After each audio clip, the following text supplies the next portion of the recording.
Hello दोस्तों, ये मेरा पहला यूट्यूब चैनल है जो कि मैंने कक्षा 12 भौतिक विज्ञान के लिए खोला है।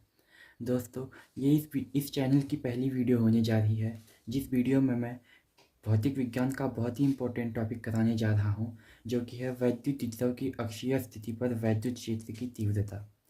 दोस्तों, अगर आपको ये वीडियो अच्छा लगे तो प्लीज़ मुझे सपोर्ट कीजिएगा और वीडियो को ज़्यादा से ज़्यादा लाइक और चैनल को सब्सक्राइब कीजिएगा। मैं चाहता हूँ दोस्तों, आप मुझे सपोर्ट करें और मुझे इसी तरह के वीडियो बनाने के लिए और इंस्पायर करें। तो दोस्तों, वैद्युत विभव की अक्षीय स्थिति पर वैद्युत क्षेत्र की तीव्रता निकालने के लिए सबसे पहले आपको पता होना चाहिए कि वैद्युत विभव क्या होता है। वैद्युत विभव एक ऐसा निकाय होता है जिसमें दो समान परिणाम के परंतु विपरीत प्रकृति के आवेश एक दूसरे से अल्पतम दूरी पर स्थित होते हैं, जिस दूरी को हम 2a भी कह सकते हैं। और जो ये समान परिणाम के आवेश होते हैं, इसे हम प्लस क्यू और माइनस क्यू से दर्शा सकते हैं। क्योंकि इनका परिणाम समान है तथा प्रकृति विपरीत है, इसलिए हमने इसे माइनस क्यू और प्लस क्यू से दर्शाया है। तो सबसे पहले हम लिख लेते हैं, माना कि बिंदु P वैद्युत विभव के केंद्र O से x दूरी पर स्थित है। जो बिंदु P है वो वैद्युत विभव के केंद्र O से x दूरी पर स्थित है, जो कि हमने ये मान लिया है। तो इसकी अक्षीय स्थिति पर वैद्युत क्षेत्र की तीव्रता ज्ञात करने के लिए हमें क्या करना होगा।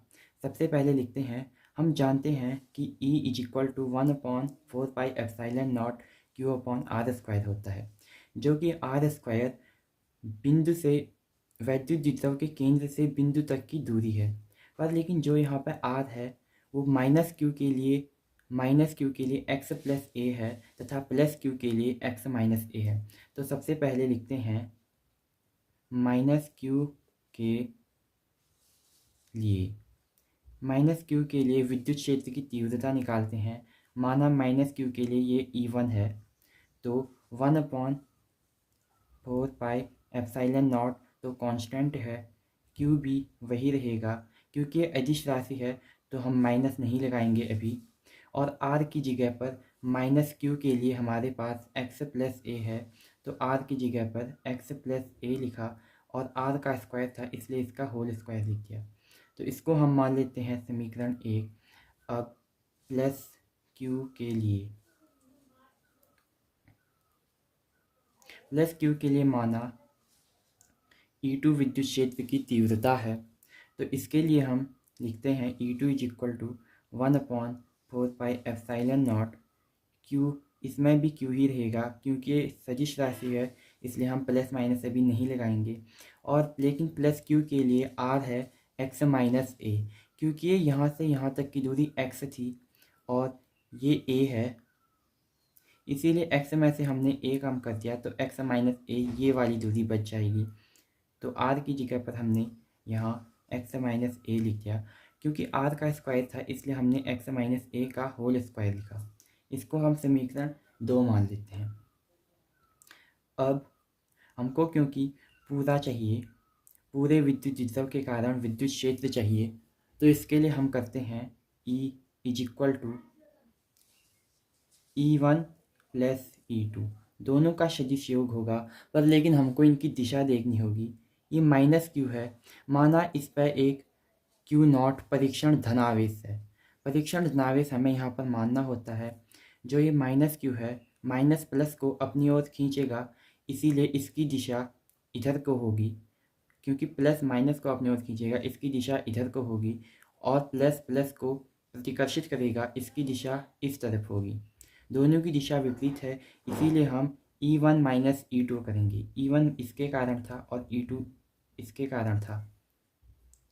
तो अगर हम इसको माइनस करें, E is equal to E1 minus E2 होगा। और अब समीकरण 1 तथा 2 से मान रखने पर, समीकरण 1 व 2 से मान रखने पर, जब हम इनका मान रखेंगे तो E बराबर आएगा हमारे पास, E1 की जगह पर हम इसे रख देते हैं 1/4πε0 Q upon x plus a का whole square minus 1/4πε0 Q upon x minus a का होल स्क्वायर। जब हमने ये लिख दिया तो हम साफ देख सकते हैं कि यहाँ से 1/4 पाई एप्सिलॉन नॉट और 1/4 पाई एप्सिलॉन नॉट और क्यू ये माइनस नहीं है, कॉमन आ जाता है। तो हम इसको बाहर लिख देते हैं। E is equal to Q हमने दोनों से बाहर ले लिया, Q/4 पाई एप्सिलॉन नॉट हमने दोनों से कॉमन निकाल लिया। यहाँ बचा 1/x प्लस ए का whole square minus, sorry Q तो बाहर आ गया, 1/x माइनस ए का होल स्क्वायर। तो जब हम इतना कर चुके हैं तो आगे लिखेंगे E इज इक्वल टू, ये तो हमने पहले कॉमन निकाल लिया, इसे कुछ नहीं करना है, 1/4 पाई एप्सिलॉन नॉट। अब यहाँ पर देख सकते हैं हम, अगर हम इसको पूरा a मान लें, इसको पूरा b मान लें, तो a plus b a minus b का होल स्क्वायर यहाँ से हो जाएगा। यानी कि इसको हम लिख सकते हैं 1, अगर इसको हम पहले एलसीएम ले लें तो एलसीएम लेके हमारे पास बच जाएगा x square minus a square का होल स्क्वायर, क्योंकि हम इसको a plus b a minus b के रूप में लिख सकते हैं। तो अगर हमने इसको ऐसा लिख दिया तो इसकी क्रॉस मल्टीप्लाई होगी, ये इधर आ जाएगा एक्स माइनस ए का होल स्क्वायर माइनस, इसको उधर भेज देंगे, एक्स प्लस ए का होल स्क्वायर। ये हो गया। अब इसे a माइनस बी के होल स्क्वायर के रूप में खोलेंगे तो E इज इक्वल टू, ये तो कांस्टेंट रहेगा, Q/4 pi epsilon naught x plus a का होल स्क्वायर, यानी कि a प्लस बी का होल स्क्वायर के रूप में खोलेंगे, जो कि होता है, चूँकि a माइनस बी का होल स्क्वायर बराबर a square plus b square minus 2ab होता है, इसीलिए x square plus b square होता है, यानी कि b यहाँ पर a है, plus a square minus 2 into a into x हो जाएगा, 2 इंटू ए इंटू बी, नहीं 2x a माइनस ये है और ये है, इसे a प्लस बी के होल स्क्वायर के रूप में खोलेंगे, यानी कि x square plus a square plus 2ax, नीचे तो वही रहेगा x square minus a square का होल स्क्वायर। अब इसको अगले पेज में करते हैं।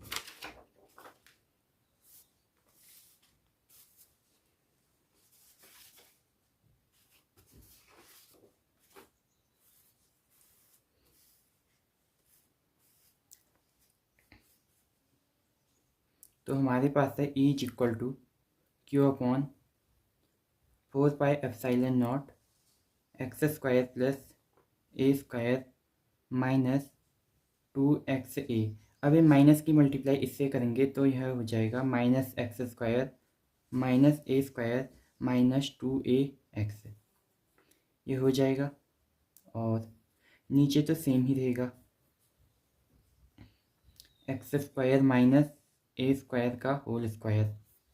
तो अब आप यहाँ से देख सकते हैं कि E is equal to Q/4 pi epsilon naught into, ये प्लस एक्स स्क्वायर है, ये माइनस एक्स स्क्वायर है, जो कि कैंसिल हो जाएगा। ये ए स्क्वायर है प्लस का, ये माइनस का स्क्वायर है, ये भी कैंसिल हो जाएगा।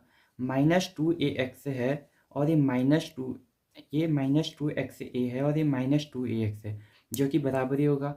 तो इसको लिख सकते हैं माइनस 4ax लिख सकते हैं अपॉन, नीचे तो सेम ही होगा, x square minus a square अब का होल स्क्वायर। तो अगर मैं यहाँ से 2 बाहर ले लूँ और ए को बाहर ले लूँ, यानी कि कुछ ऐसे लिख दूँ, माइनस भी बाहर ले लूँ, 2qa upon 4 pi epsilon not, और इनटू में यहाँ क्या बच गया, 2 मैंने 4 से बाहर निकाले, यानी कि ये 2 बच जाएगा और एक्स भी यहीं रहेगा, upon x square minus a square का होल स्क्वायर बच जाएगा। अब आपने पढ़ा होगा वैद्युत द्विध्रुव में P इज इक्वल टू होता है 2qa, और ये आप 2qa देख ही सकते हो, इसे आप P मान सकते हो, क्योंकि P इज इक्वल टू होता है 2qa तो इसलिए ई बराबर इसकी जगह पर आपने पी लिखा, माइनस पहले से था, माइनस पी और 2 इंटू एक्स तो है ही अपॉन 4 पाई एप्सिलॉन नॉट, और आपके पास यहाँ नीचे क्या बचा है, x square minus a square का होल स्क्वायर। ठीक है, अगर आप इसको थोड़ा सा मैनेज करके लिखो तो -2px upon 4 pi epsilon naught into, अब आप ये चित्र से समझिए, जो ये दूरी होती है यहाँ से यहाँ x की दूरी, जो हमने ये माना था ये x दूरी, ये बहुत ज़्यादा होती है इस a के कंपैरिजन में। तो आप अगर मानेंगे x इज़, अगर चूँकि x is greater than a, यानी कि जो आपने ये दूरी मानी थी ये x है, इससे बहुत ही ज़्यादा है, तो आप a को यहाँ पर नगण्य मान सकते हो।